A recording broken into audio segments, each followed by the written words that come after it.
ನಮಸ್ಕಾರ ಸ್ನೇಹಿತರು, ಮುಂಜಾನೆಯ ಶುಭಾಶಯಗಳು. ಇಂದಿನ ದಿನ ಸುದಿನವಾಗಲಿ ಅಂತ ಬಯಸ್ತಾ ಮುಂಜಾನೆಯ ಮಾತಿಗೆ ತಮಗೆ ಸ್ವಾಗತ, ಸುಸ್ವಾಗತ, ಆದರದ ಸ್ವಾಗತ. ಸ್ನೇಹಿತರೆ,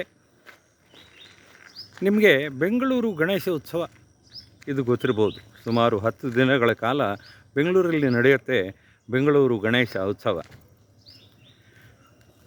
ಆ 10 ದಿನಗಳಲ್ಲಿ ತಾವು ನೋಡ್ಬೋದು, ಸಾಕಷ್ಟು ಸಾಂಸ್ಕೃತಿಕ ಕಾರ್ಯಕ್ರಮಗಳನ್ನು ಹಮ್ಮಿಕೊಂಡಿರ್ತಾರೆ. ಈ ವರ್ಷದ ಕಾರ್ಯಕ್ರಮಗಳಲ್ಲಿ ಮಹಿಳೆಯರಿಗೆ ಸಿಂಹಪಾಲು, ಮಹಿಳಾ ಸಬಲೀಕರಣ ನಮ್ಮ ಮೋದಿಜಿ ಅವರ ಕನಸು. ಹಾಗೆ ನೋಡಿ, ಮಹಿಳೆಯರಿಗೆ ಜಾಸ್ತಿ ಪ್ರಾಶಸ್ತ್ಯ ಕೊಟ್ಟರು. ಕಾರ್ಯಕ್ರಮಗಳು ಮಹಿಳೆಯರಿಂದ ನಡೀತು. ಮಹಿಳೆಯರಿಗಾಗಿ ಮಾತ್ರ ಅಲ್ಲ, ಎಲ್ರಿಗೂ ಕೂಡ ಈ ಕಾರ್ಯಕ್ರಮಗಳು. ಒಂದು ದಿನ ನಾನು ಹೋಗಿದ್ದೆ. ಬೆಂಗಳೂರಿಗೆ ಬಂದಾಗಿಂದ ಬೆಂಗಳೂರು ಗಣೇಶ ಉತ್ಸವದ ಸಾಂಸ್ಕೃತಿಕ ಕಾರ್ಯಕ್ರಮಗಳಿಗೆ ಹೋಗುವಂತಹ ಒಂದು ಅಭ್ಯಾಸ ನಾನು ಇಟ್ಕೊಂಡಿದ್ದೆ. ಹಾಗೆ ಮೊನ್ನೆಯ ಕಾರ್ಯಕ್ರಮಕ್ಕೂ ಹೋಗಿದ್ದೆ. ಹಾಗೆ ನೋಡಿ, ಅವತ್ತು ಬೆಂಗಳೂರಿನ ಚಿತ್ಪಾವನ ಬ್ರಾಹ್ಮಣ ಮಹಿಳಾ ಯಕ್ಷಗಾನ ಮಂಡಳಿ ಇವರ ಒಂದು ಯಕ್ಷಗಾನ ಆಟ ಇತ್ತು. ಪ್ಲೇಗೆ ನಾವು ಮಂಗಳೂರು ಭಾಷೆಯಲ್ಲಿ ಆಟ ಅಂತ ಕರಿತೀವಿ. 1 ಗಂಟೆಯ ಕಾರ್ಯಕ್ರಮ, ಮಧ್ಯಾಹ್ನ 1:30 ಇಂದ 2:30 ತನಕ. ನಾನು ಈ ಮಹಿಳಾ ಯಕ್ಷಗಾನ ತಂಡದ ಯಾವುದೇ ಒಂದು ಆಟಕ್ಕೆ ಹೋಗಿರಲಿಲ್ಲ. ಮೊನ್ನೆ ನೋಡಿ ಆ ಸದವಕಾಶ ಬಂತು, ನನ್ನ ಪುಣ್ಯ. ಯಾಕಂದರೆ ಅಂದು ನಮ್ಮ ಊರಿನಲ್ಲಿ ನಾವು ಶಾಲೆಗೆ ಹೋಗ್ತಾ ಇದ್ದಾಗ ಇದ್ದಂತಹ ಸಾಕಷ್ಟು ಜನ ಸ್ನೇಹಿತೆಯರು ಈ ತಂಡದಲ್ಲಿದ್ದಾರೆ. ಮತ್ತು ಒಂದಿಷ್ಟು ಜನ ಬೆಂಗಳೂರಿನ ಮಹಿಳಾ ಮಣಿಗಳು. ಅವರ ಪರಿಚಯ ಒಂದಿಷ್ಟು ಕಡಿಮೆ ನನಗೆ. ಯಕ್ಷಗಾನ ಶೂರ್ಪನಖಿ ಈ ಪ್ರಸಂಗ ಬಹಳ ಅಂದವಾಗಿ ಮೂಡಿ ಬಂತು. ನಮ್ಮ ಸ್ನೇಹಿತೆಯರು ಆ ಮಟ್ಟದಲ್ಲಿ ಭಾಗವಹಿಸಿದರು, ಅವರ ಪ್ರದರ್ಶನ ಕೊಟ್ಟರು ಅಂದರೆ ಅದು ಅಕ್ಷರಗಳಲ್ಲಿ ಹೇಳೋದು ಭಾಳ ಕಷ್ಟ. ಯಾಕಂದರೆ ಪ್ರಾಯಶಃ ಅದನ್ನು ನೋಡಿಯೇ ಆನಂದಿಸಬೇಕು.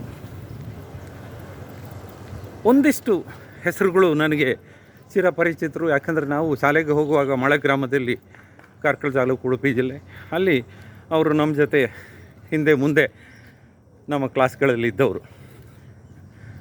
ಅದೇ ಚಂದ್ರಕಲಾ ಬರ್ವೆ ಬಹಳ ಅತ್ಯುತ್ತಮವಾಗಿ ಶ್ರೀರಾಮನ ಪಾತ್ರವನ್ನು ನಿರ್ವಹಿಸಿದ್ಲು. ಹಾಗೆ ನೋಡಿ, ನಯನ ಬರ್ವೆ ಅದೆಂಥ ಶೂರ್ಪನಖಿ. ನನಗೂ ಒಂದು ಹಂತದಲ್ಲಿ ಭಯ ಆಗೋಯಿತು, ಏನಾದರೂ ಸ್ಟೇಜಿನಿಂದ ಕೆಳಗಡೆ ಇಳಿದು ಬಂದರೆ ನಮ್ಮನ್ನು ನುಂಗಿಬಿಡ್ತಾರ ಅಂತ. ಹಾಗೆ ನೋಡಿ, ಶುಭ ಗೋರೆ ಇವರು ನೋಡಿ, ಮಾಯಾವಿ ಶೂರ್ಪನಖಿಯ ಪಾತ್ರ ಎಷ್ಟು ಅಂದವಾಗಿ ಸಮೃದ್ಧವಾಗಿ ಆ ಪಾತ್ರವನ್ನು ನಿರ್ವಹಿಸಿದ್ರು ಅಂದರೆ ಒಂಥರ ರೋಮಾಂಚನ ಆಗಬೇಕು, ಆ ಥರದ ಒಂದು ಅಭಿನಯ.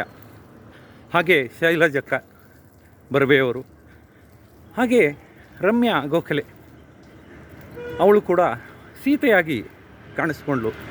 ಬಹಳ ಅತ್ಯುತ್ತಮವಾಗಿ ಸೀತೆ ಹೇಗಿರಬೇಕೋ ಹಾಗೆ ಕಾಣಲಪ್ಪ ನನಗೆ. ಹಾಗೆ ನೋಡಿ, ಈ ಥರ ಲಕ್ಷ್ಮಣನ ಪಾತ್ರದಲ್ಲಿ ಗೋಖಲೆ ನನಗೆ ಅಷ್ಟೊಂದು ಪರಿಚಯ ಇಲ್ಲ, ಬಹಳ ಅತ್ಯುತ್ತಮವಾಗಿ ನಿರ್ವಹಿಸಿದರು. ಹೀಗೆ ಯಕ್ಷಗಾನದ ಒಂದು ರಸದೂಟ ನಮಗೆ ಸಿಗ್ತಾ ಹೋಯ್ತು. ಹಾಗಾಗಿ ಈ ಯಕ್ಷಗಾನ ಮಂಡಳಿಯ ಭಕ್ತ ಮಂಡಳಿಯಲ್ಲಿ ನಾನು ಕೂಡ ಈಗ ಒಬ್ಬ ಸದಸ್ಯನಾಗಿದ್ದೀನಿ. ನಾನು ಯಾವಾಗಲೂ ಹೇಳ್ತೀನಿ ನಮ್ಮ ಈ ಸ್ನೇಹಿತರಿಗೆ, ನೋಡಿ, ನಿಮ್ಮ ಕಾರ್ಯಕ್ರಮ ಬೆಂಗಳೂರಲ್ಲಿ ನಮ್ಮ ಸರಹದ್ದಲ್ಲಿದ್ದರೆ ನಮಗೆ ತಿಳಿಸ್ಕೊಡಿ, ನಾವು ಬರ್ತೀವಿ, ಆನಂದಿಸ್ತೀವಿ ನೋಡಿಬಿಟ್ಟು ಅಂತ. ಹೀಗೆ ನಮ್ಮ ಬೆಂಗಳೂರಿನ ಚಿತ್ಪಾವನ ಮಹಿಳಾ ಯಕ್ಷಗಾನ ಮಂಡಳಿಯ ಬಗ್ಗೆ ಇವತ್ತು ಮುಂಜಾನೆಯ ಮಾತಿನಲ್ಲಿ ಮಾತಾಡೋದಕ್ಕೆ ಬಹಳ ಗರ್ವವಾಯಿತು ನನಗೆ. ಮಾತುಗಳನ್ನು ಕೇಳಿದ್ದಕ್ಕೆ ಧನ್ಯವಾದಗಳು.